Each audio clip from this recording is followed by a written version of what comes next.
एक समय की बात है। बहारपुर नामक गांव में बलवंत नाम का गरीब किसान रहता था। उसके घर में उसकी पत्नी प्रभा और एक 16 साल की लड़की एक साथ रहते थे। बलवंत को सिर्फ खेती करने आती थी। उसके अलावा उसने कोई और काम नहीं सीखा था।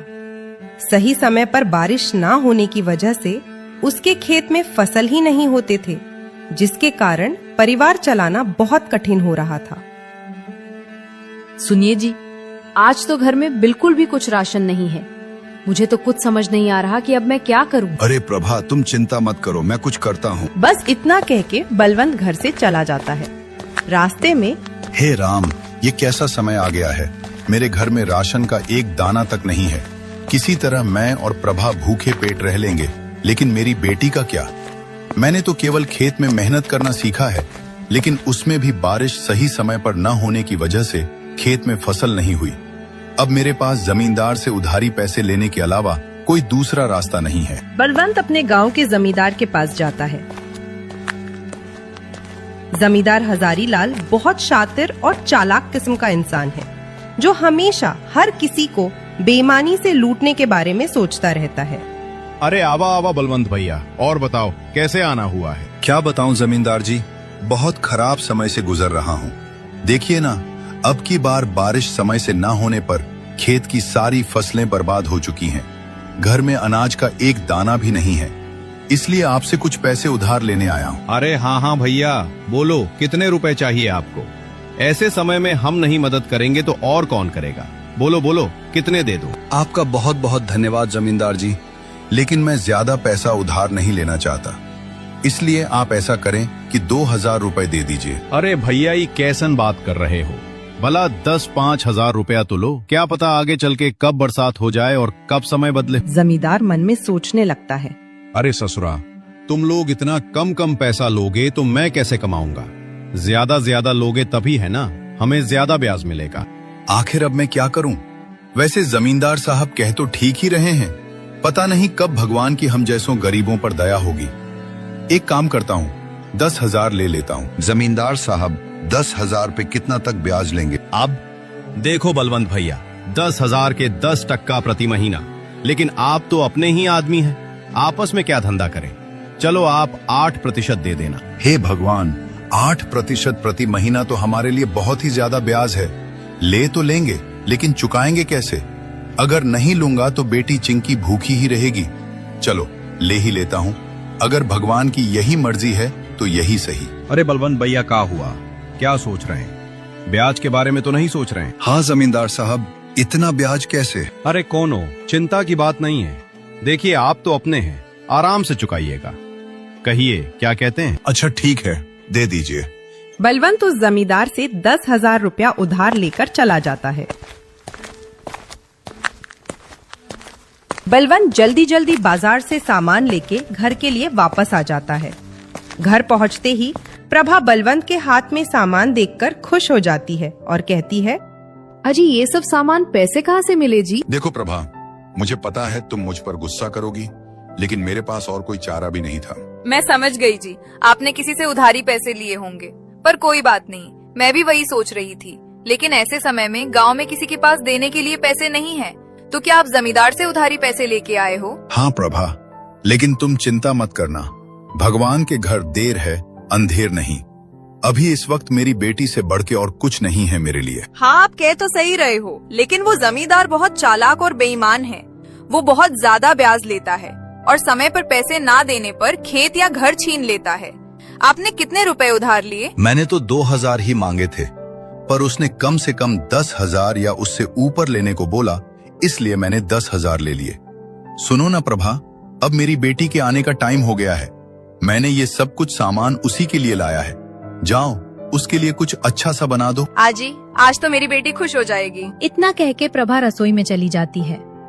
प्रभा ने बहुत ही स्वादिष्ट खाना बनाई। खाने की खुशबू पूरे घर में महक रही थी। वाह प्रभा, आज तुम मेरी बेटी की मनपसंद खीर बना रही हो। दोपहर में चिंकी घर आ जाती है, अपना पसंदीदा खाना देखकर वो बहुत ही खुश हो जाएगी। दोनों लोग इतना बतिया ही रहे थे, तब तक उसकी बेटी चिंकी आ जाती है। बड़े दिनों बाद बलवंत के परिवार में आज सभी के चेहरे पर खुशी थी। माँ, बहुत तेज भूख लगी है, कुछ खाने को दे। खाना खाने के बाद चिंकी अपनी माँ से कहती है, माँ, खाना तो बहुत बहुत ज्यादा स्वादिष्ट था। आज तो सच में माँ, मजा आ गया। अच्छा पापा, मेरी सहेली ने आज मुझे बुलाया है। कह रही थी कि आज वह मुझे अपने पापा से मिलवाने वाली है, इसलिए मैं वहाँ जा रही हूँ। 1-2 घंटे में वापस आ जाऊंगी। ठीक है बेटी चिंकी, जाओ, लेकिन संभल के जाना और संभल के आना, ठीक है? हाँ पापा, आप फिक्र मत करो, मैं अच्छे से जाऊंगी और अच्छे से आऊंगी। इतना कह के चिंकी घर से निकल जाती है। भगवान, मैं जानती हूँ कि हमारे खेत में थोड़ा भी फसल नहीं हुआ है और मेरे पिताजी सिर्फ मेरे लिए पैसों का इंतजाम किए हैं। भगवान जी, कृपया कुछ ऐसा कीजिए कि मैं अपने माता पिता की चिंता दूर कर सकूं। चिंकी भगवान से प्रार्थना करती हुई अपनी सहेली के घर पर पहुंच जाती है। दरवाजे पर उसकी सहेली रोमा उसका इंतजार कर रही थी। अरे चिंकी, तू आ गई? आजा, अंदर आजा। चल मेरे पिताजी तुझसे मिलने के लिए कब से तेरा इंतजार कर रहे हैं। रोमा, पर तेरे पिताजी मुझसे क्यों मिलना चाहते हैं? वो तू पिताजी से ही पूछ लेना। रोमा का घर काफी बड़ा और सुंदर था। उसके घर में उसके माता और पिताजी रहते थे। रोमा अपने पिताजी से अपनी सहेली चिंकी के बारे में बताती है कि उसके पिताजी बहुत कड़ी मेहनत करते हैं, खेत में घंटों काम करते हैं, लेकिन पैसे की वजह से परिवार में बहुत टेंशन है। आओ बेटी चिंकी, और बताओ कैसी हो? नमस्ते अंकल जी। नमस्ते आंटी जी। मैं ठीक हूँ, आप सभी कैसे हैं? खुश रहो बेटी, हम सब भी बहुत अच्छे हैं। मनोज चिंकी से 50 मिनट ऐसे ही उसके और उसके माता पिताजी के बारे में बातें करते हैं। और फिर, बेटी चिंकी, तुम तो बहुत स्मार्ट लड़की निकली। बेटी, कल से तुम दोपहर में स्कूल से आके खाना खा के यहाँ चली आना। जी अंकल जी, अब मैं घर जाऊँ। लेकिन अंकल जी, घर पर भी थोड़ी बहुत काम कर लेती हूँ, जिससे माँ बापू की थोड़ी बहुत मदद हो जाती है। देखो बेटी चिंकी, पहले तो तुम ये टेंशन वेंशन छोड़ो। हाँ, एक काम करना, नहीं रहने दो। कल मैं खुद ही तुम्हारे घर आऊंगा, तुम्हारे घर, तुम्हारे पिताजी से भी मिल लूंगा और तुमसे भी। ठीक है अंकल जी, ठीक है। अच्छा, तो मैं अब चलती हूँ, पिताजी घर पर परेशान हो रहे होंगे। ठीक है बेटी, ध्यान से संभल के जाना। जी अंकल, मैं एकदम संभल के जाऊंगी। उतने में रोमा की मम्मी बोली, बेटी चिंकी, ये लेती जाओ, घर पे खा लेना। नहीं आंटी, इसे मैं नहीं ले सकती। अरे बेटी, ले लो, देखो तुम्हारी सुशीला आंटी कितने प्यार से दे रही है। चिंकी वो थैली ले लेती है, पर उसे समझ नहीं आता कि रोमा के पिताजी उसके पिताजी से क्यों मिलना चाहते हैं। मनोज अंकल तो बहुत अच्छे हैं, उन्होंने मुझसे कितने प्यार से बात किए, और आंटी भी बहुत अच्छी हैं। उन्होंने मेरा कितना ख्याल रखा, पर वो मेरे पिताजी से क्यों मिलना चाहते हैं? यही सब सोचते हुए चिंकी घर पहुंची और उसने रोमा के माता और पिताजी के बारे में अपने माता पिता से बताया। देखो प्रभा, हमारी बेटी चिंकी को कितनी अच्छी सहेली मिली है। चलो बेटी, ठीक है, तो कल आएंगे रोमा के पिताजी। हाँ पिताजी। अगले दिन दोपहर में रोमा अपने पापा को चिंकी के घर ले आती। अरे बेटी चिंकी, घर में नहीं बुलाओगी? भाई साहब, चिंकी अंदर है, मैं उसकी माँ हूँ, आइए अंदर आइए। अरे जी देखो, हमारी चिंकी की सहेली और उनके पापा आए हैं। चिंकी फट से सोमा के पापा के लिए दूध वाली चाय बनाकर ले आती है। चाय पीने के बाद मनोज जी बलवंत जी से कहते हैं, सुनिए बलवंत जी, मैं आपसे थोड़ी बात करना चाहता हूँ। जी सर, कहिए, क्या कहना चाहते हैं? जी, आप मुझे सर मत कहिए, मैं भी आपके दोस्त जैसा हूँ, इसलिए मुझे मनोज कह के बुलाइए। अरे अच्छा, ठीक है। मनोज जी बोलिए, आप क्या कहना चाहते हैं? मनोज बलवंत को घर से थोड़ा बाहर ले जाकर कहते, बलवंत जी, मेरी बेटी रोमा चिंकी को अपनी बहुत अच्छी सहेली मानती है। उसने मुझे बताया कि चिंकी बहुत समझदार और अच्छी लड़की है, पर गरीबी के कारण से वो पढ़ाई छोड़ने की बातें कर रही थी। भगवान की दया से अब जाकर हमारी बेटी रोमा खुश रहने लगी है। उसका सबसे बड़ा कारण आपकी बेटी चिंकी है। नहीं तो पहले वो सिर्फ अकेली ही रहती थी, क्योंकि उससे कोई दोस्ती ही नहीं करना चाहते थे। अब चूंकि आपके रोमा के कारण से मेरी बेटी खुश है, इसीलिए मैं उसकी पढ़ाई की फीस भरना चाहता हूँ।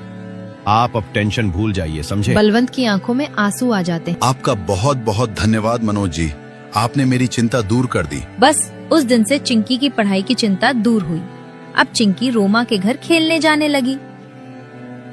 ऐसे ही एक दिन रोमा के पापा कहते हैं, बेटा तुम दोनों बताओ, तुम में से कौन शेयर मार्केट के बारे में जानता है? चिंकी बेटी, पहले तुम बताओ। अंकल, मैं शेयर मार्केट के बारे में पहली बार सुन रही हूँ। ये क्या होता है? और पापा, मैं बस इतना जानती हूँ कि शेयर मार्केट में शेयर खरीदा और बेचा जाता है। अच्छा सुनो, अब कल से तुम दोनों मेरे साथ आधा घंटा बैठोगी। मैं तुम दोनों को अब शेयर मार्केट के बारे में बताऊंगा।